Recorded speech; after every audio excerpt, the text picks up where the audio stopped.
The Egyptian pyramids are without a doubt the most mysterious structures on planet Earth. We do not know when they were built, how they were built, who built them, and most importantly, why they were built. The Great Pyramid weighs nearly 6 million tons and consists of 2.3 million stones that are cut and fit together with laser precision. Many of these massive stones, which weigh as much as 80 tons, had to be transported from vast distances of more than 500 miles away. For thousands of years, it stood as the tallest unnatural structure in the world. Certainly, there must have been a good reason to go to all this trouble to construct such a wondrous monument, and we now know that it certainly was not a tomb.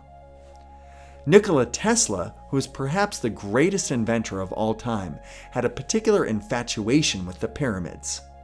He believed they served a higher purpose, and throughout his career he attempted to unravel their mystery. His idea has been dismissed and forgotten over the last century, but considering that Tesla is directly responsible for 80% of the technology we use today, perhaps we should view his theories with a more open mind. Today's episode is a brilliant showcase from the original Gaia series, Ancient Civilizations. We chose this episode because it opens the gate to new possibilities and new perspectives surrounding the pyramids. We ask you to suspend your disbelief and take a journey down the rabbit hole through this insightful presentation.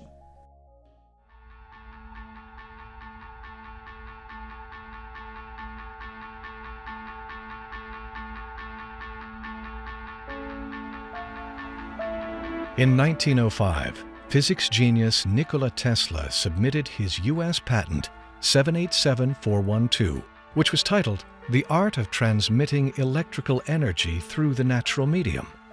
It included designs for a series of worldwide generators. Tesla realized that the ionosphere was sparkling with electrical energy which could easily be tapped.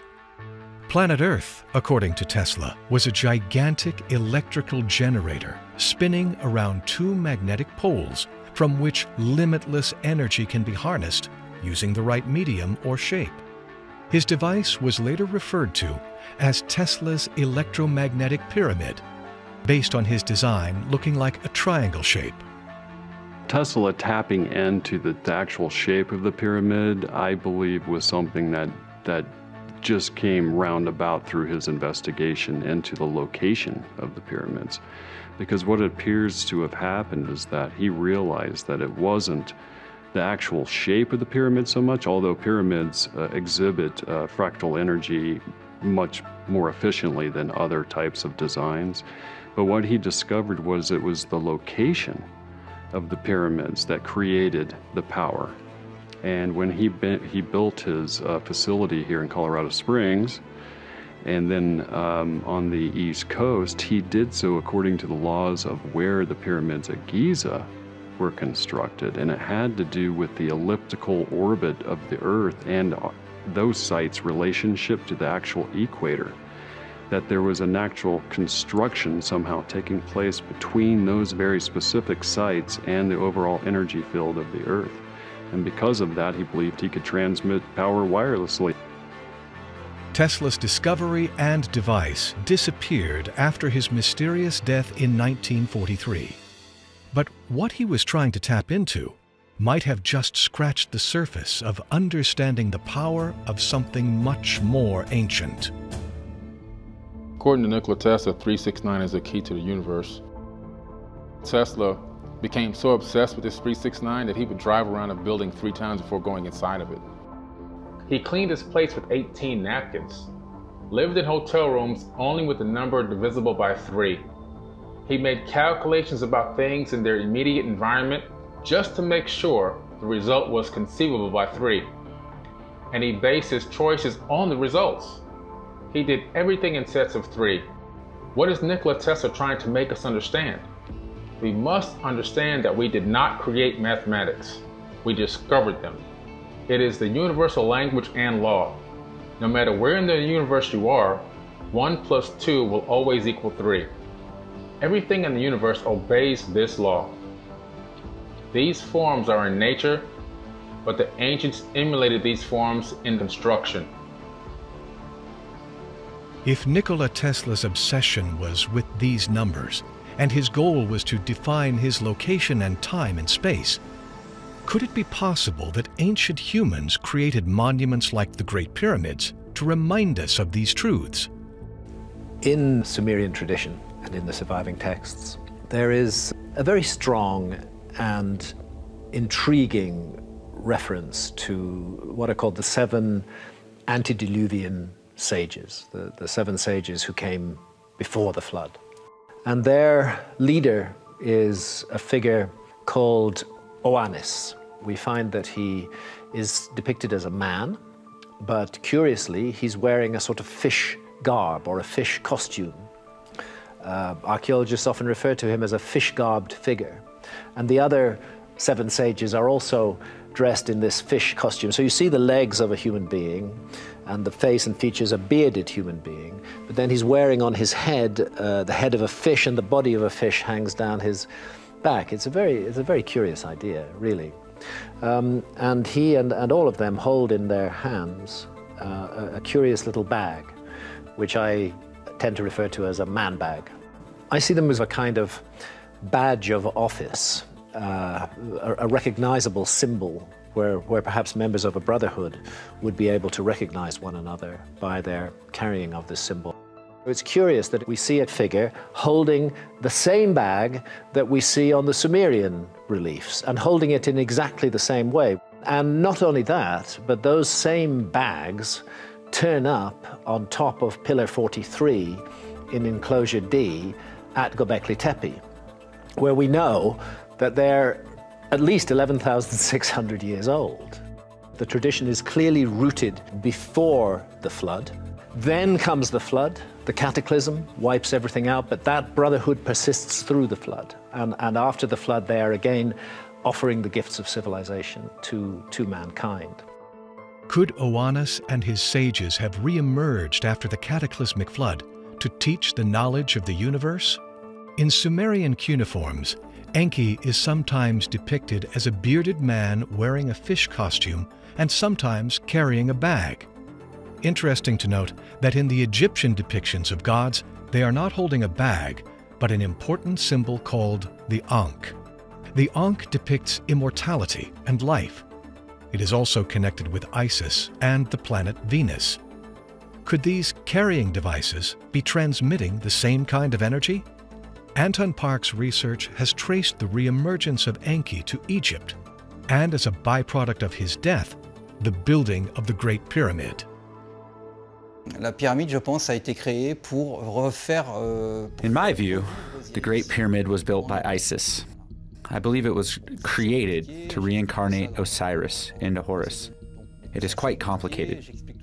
The Osirian, the so-called aquatic temple dedicated to Osiris in Abydos, Abaju in Egyptian, means it is located in the city, which is, according to Egyptian history, the first city of Osiris. Yet, to be able to find seashells on a temple located in the middle of the desert, you have to go back thousands of years, at least 10,000 years. Why would he have made such a temple with aquatic features? Because Osiris, who's also Enki, they are the same person, had amphibian genes.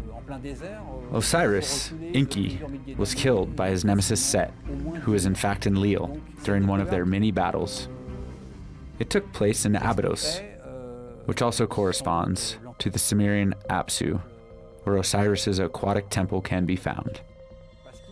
The texts clearly state that all of Osiris's servants were slaughtered during a battle, as well as Osiris himself, who was crucified on a tree. This is how he died. Isis is quite a character. She can't really be found in Mesopotamian literature, although she could be considered the goddess Ninti. She is the woman who lives in the great deeps, underground. I think that these underground passageways could correspond to the ones we can find under the Giza Plateau. We know that the Giza Plateau is full of underground passages. I believe that the clan of Osiris lived there. As far as the resurrection of Osiris into Horus is concerned, Isis organizes it. The texts are very clear about that, and we understand that she used Osiris's genetic code to create Horus. She created the Great Pyramid in order to accomplish this task. The Great Pyramid allowed Isis to find Osiris's soul again. We don't really know how, but she would have put Horus's genetic code in the pyramid. She would have been able to create another body using Osiris's genetic code, the so-called UF in Egyptian, body. And thanks to the coding of the Great Pyramid, she reached Osiris's soul so it could come into the new body of Horus. Although the dating of the Great Pyramid has been argued by different scientists, there is evidence that below the monument, something existed there that was much older. When we look at the Great Pyramid, the Second Pyramid, and Third Pyramid, there's no doubt in my mind that they were being reused, should we say, partially reconstructed, built upon during dynastic times. Just like the Sphinx itself was being repaired during dynastic times. But I'm also convinced that at least the core of those pyramids, particularly the Great Pyramid and the Second Pyramid, go back to a much earlier period. So for instance, the Great Pyramid is actually built on what I would call a sacred mound, and this is acknowledged even by the Egyptologists. Now they say it all goes back to the 4th dynasty, circa 2500 BC, but my analysis is that at least the core, the original portions, for instance, the descending passage, the subterranean chamber, go back to a much earlier period. Then it was built over, and I think some of that building over it goes back to prior to dynastic times. Could this be proof of the clan of Osiris and their knowledge? And could this group have harnessed the powers of the universe to bring back a god? Some experts point to the fact that the Great Pyramid itself has always been connected with the afterlife. What you'll find inside those pyramids is acres and acres and acres of texts, deeply inscribed into the walls. They belong to the same vast body of literature to which belongs the famous ancient Egyptian Book of the Dead. And the ultimate moment in your journey through the Duat is your entry into the Judgment Hall of Osiris, the Hall of Ma'at, and where you will be asked to account for everything that you've done with your life. So it seems to me very clear that the Great Pyramid is part of an attempt to create a three-dimensional model of the afterlife realm. If the ancient text from both Sumerian cuneiforms and Egyptian books suggest the Great Pyramid as a place to resurrect the dead, could there be another hidden message? There is an ancient code to be found within the Great Pyramid. It's within the geometry, not just of the pyramid itself, but its relationship to the other two main pyramids of the Giza Plateau. Having studied this for a number of years, it seems to be related very much to do with the idea of the music of the spheres, the idea that there is some kind of connection between the primal tones of the universe itself and their relationship to the creation of form and structure in the physical world, and that to somehow attune and enhance this connection, that certain proportions have to be constructed into the design of the pyramid and also the geometry of the landscape itself. And these seem to reflect the musical intervals, in particular those which are known as the perfect fourth, which has a ratio of 4:3, and those known as the perfect fifth, as a ratio of 3:2, one of which is an inverse form of the other. If the Great Pyramid is indeed a construction to harmonize creation, wherein lies the code to such a great power? Many people don't know this, but in fact it's not a four-sided pyramid. It has a very slight concavity on each side, making it an eight-sided pyramid. Now, the minute you do this, you not only complicate the design tremendously, but it produces rather bizarre geometry. So this geometry, when we analyze it, produces numbers. Numbers keep popping out. Numbers that shouldn't be there. Things like universal constants, constant. That has been known for over 100 years. The phi constant, the golden ratio, but we have now strange numbers like Euler's number coming up in the design. Could this geometry produce a message? The Great Pyramid is situated within a whisker of latitude 30. It seems like the latitude choice was derived from astronomy because there's a lens effect of the atmosphere of the Earth, and when you take that into account, the tiny error shy of latitude 30 goes away. They were on astronomical latitude 30, if you like. Seems like a very deliberate choice because it's not a random latitude. It's 1/3 of the way between the equator and the North Pole. This is just one of the many ways, I feel, in which the Great Pyramid deliberately and purposively speaks to our planet.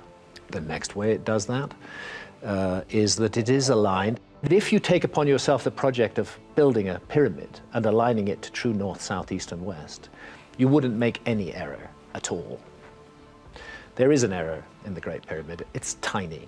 It's 3/60ths of a single degree off true north. This is almost eerie precision because the scale of the monument is so huge.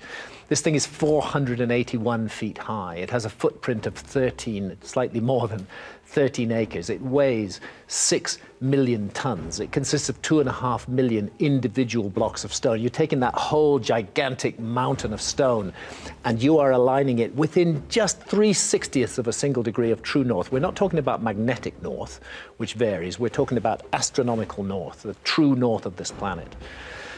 It's a very remarkable thing, and that's the north of this planet. Once again, the Great Pyramid is speaking to the Earth.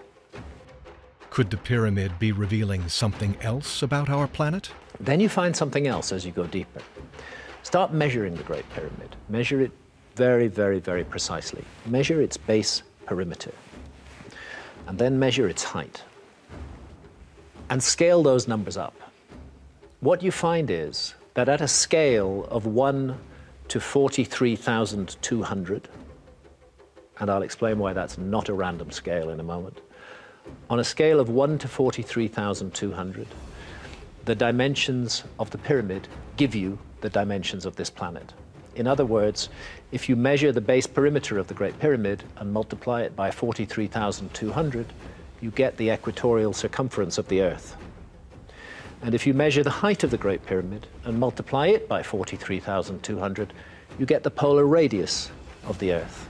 So in all those centuries and millennia, when our ancestors went through the Dark Ages and didn't even know that they were living on a planet, let alone the dimensions of the planet, all they ever had to do was go accurately measure the Great Pyramid, multiply those numbers by 43,200, and they have the dimensions of our planet. Could this be the evidence to suggest that ancient places like the Great Pyramid are here to always show us our place in the stars? Egyptologists are aware of this, but they say it's a total coincidence. There's no significance to it whatsoever, as far as Egyptologists are concerned. And you know, if the scale were something different, if it were 1 to 57,000 or 1 to 42,000 even, they could be right. The reason they're not right is that the scale is not random. The scale is defined by a key motion of the Earth itself. Our Earth, as well as spinning on its own axis, has a wobble on its axis. That's called precession. Rather the effect that you get if you set a spinning top spinning. As it begins to slow down, it begins to wobble, and the top of the top begins to transcribe a circle. The Earth does that. If you take the extended north pole of the Earth and extend it out into the heavens, you'll find that today in our time it's pointing at a star we call Polaris. That's our pole star. But it hasn't always pointed at Polaris, and it won't always point at Polaris in the future. Sometimes it'll point at empty space. Sometimes it pointed and will point at other stars. There was a time when Thuban in Draco was the pole star. That's because of the precessional wobble on the Earth's axis. The extended north pole of the Earth isn't always pointing at the same place. Over a cycle of 25,920 years, it's doing that. That's why the pole star changes. At the same time, on the horizon, and we know that ancient cultures had a great interest in particular moments of the year, particularly the equinoxes, when night and day are of equal length. It was an obsession of ancient cultures. What was the constellation that lay in the place on the horizon where the sun rose on the spring equinox? What was the constellation that housed the sun? This is familiar language in astrology. What's the constellation that housed the sun on the spring equinox? In our epoch, it's the constellation of Pisces. We live in the age of Pisces, near the end of it, as a matter of fact. It's not an accident that the early Christians used the fish as their symbol, because Christianity began at very near the beginning of the age of Pisces. Each one of these zodiacal ages lasts for 2,160 years. And then the sun transits out of, on the equinox, transits out of one constellation and into another. So we indeed do live in the dawning of the age of Aquarius. Because of the precessional motion of the Earth, because of this change, this wobble on the Earth's axis, the constellation that houses the sun on the equinox is shifting out of Pisces and into Aquarius. That shift will be complete within the next 100 or 150 years. What we have here is a process that operates at the rate of 1 degree every 72 years. We allocate 30 degrees to each of the 12 constellations of the zodiac. Multiply 72 by 30 and you get 2,160. That's a zodiacal age. Take the whole cycle of the zodiac, the whole 12 constellations, each with 2,160 years housing the sun on the spring equinox, and you get what the ancients called the Great Year, when everything cycles back to the beginning and the whole process starts again. Do you follow? That's 25,920 years. The heartbeat is 1 degree every 72 years. It is defined by a key motion of our planet. That number, 43,200, is a multiple of 72. It's directly related to that number. And it's not as though we're confined to Giza and the Great Pyramid. Those numbers are found all over the world. They're found in ancient mythology. Osiris, after all, was killed by Set and his 72 conspirators. The number occurs in the ancient Egyptian texts. It occurs in the number of syllables in the Rig Veda. In India, it occurs in Norse mythology. It's found all around the world. There's an intense focus on this system of numbers. So it can't be an accident that the same system of numbers crops up in the Great Pyramid, and that not only does the Great Pyramid give us the dimensions of the Earth, but that it does so on a scale defined by the Earth itself. That's an incredibly clever piece of work that we're looking at there. Could the ancient builders have given us a monument to decode our human existence? Interestingly enough, the numbers Tesla was obsessed with show up in the equations of the Great Pyramid.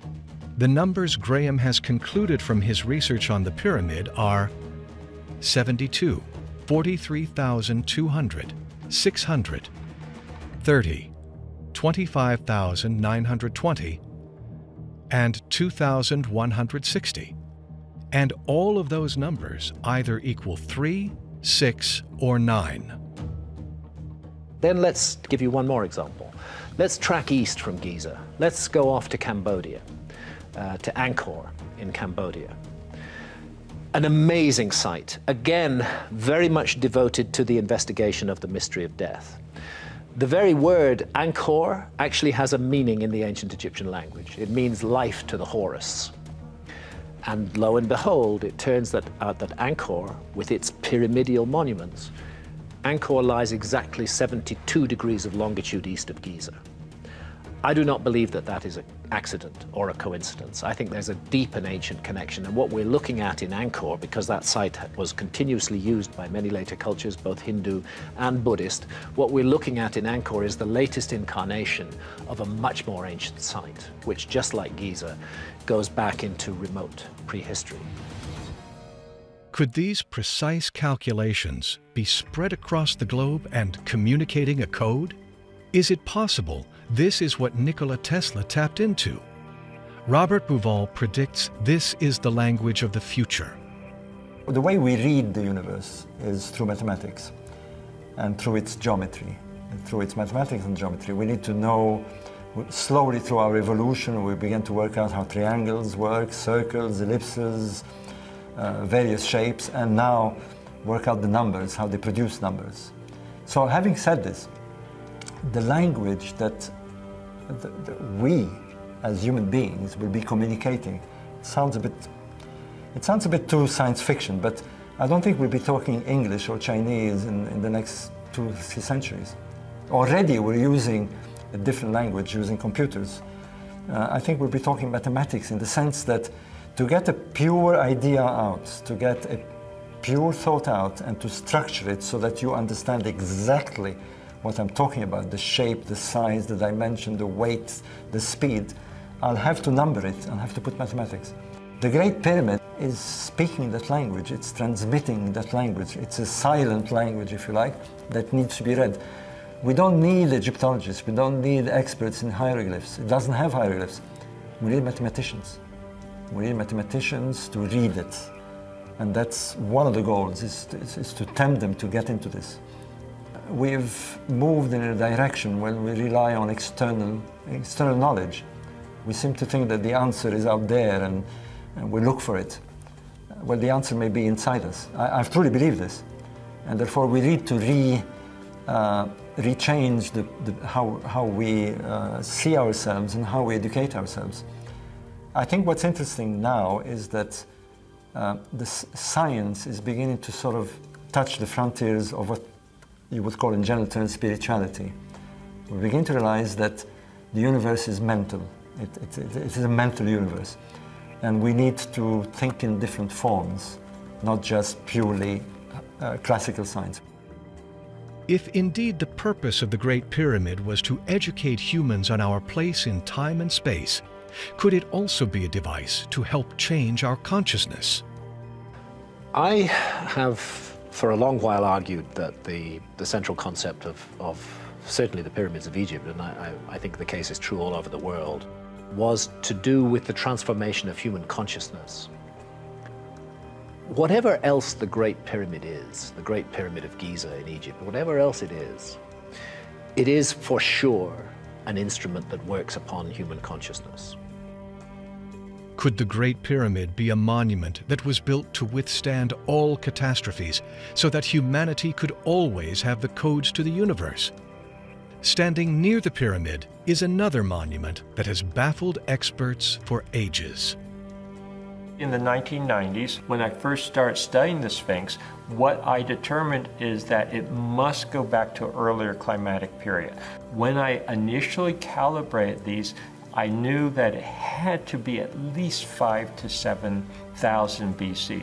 Since then, I've continued my studies, and I'm convinced at this point that we have to go back to at least around 10,000 BC. Up next, the code left behind by the Sphinx. We hope you enjoyed this insightful presentation from Gaia. After-school subscribers can join Gaia and watch 2 complete seasons of Ancient Civilizations absolutely free. Just click the link in the description, but act fast. This offer is only available for a limited time.